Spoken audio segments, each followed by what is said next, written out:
So, hello everyone, my name is Pedro and I am an orthopedic resident in Portugal, and it is a pleasure for me to be a part of this huge congress. So here we bring a clinical case of an incidental plasmacytoma after identifying a scapula lytic lesion. So, shoulder pain represents 16% of musculoskeletal complaints, and it is a really common reason for people to search for a doctor. As red flags, we must always be aware to night pain that awake the patient, and pain while resting that does not go away with painkillers.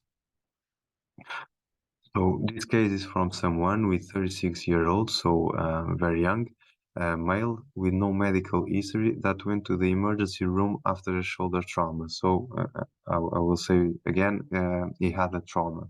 At the physical examination, he had no deformities, he had a full range of motion, only mild pain with abduction, and but the X-ray shows a lytic lesion in the glenoid.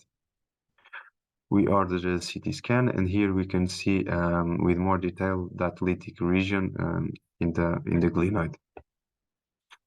So we ordered a CT-guided biopsy that confirmed the lesion with 7 centimeters diameter, and histology confirmed it was a plasmacytoma.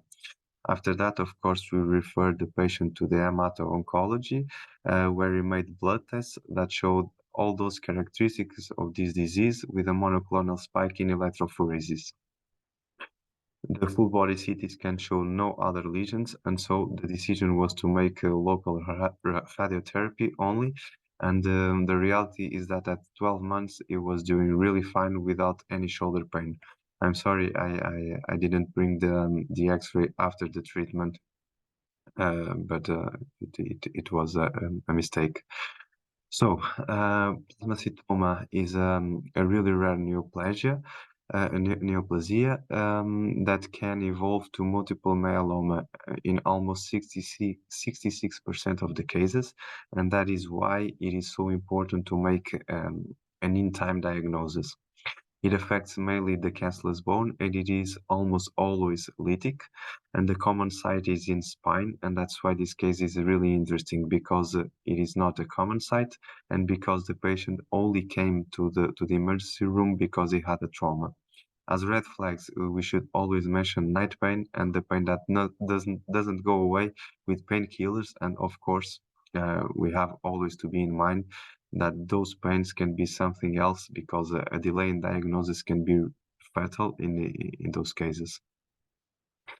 So, in conclusion, it is very important to stay alert to every diagnosis, as rare conditions can present with only mild pain and a subtle change in the X-ray. In this case, it was possible to treat a serious disease by making a good and in-time diagnosis. Thank you very much for your attention. As I said before, it is a pleasure to be with you in this Congress.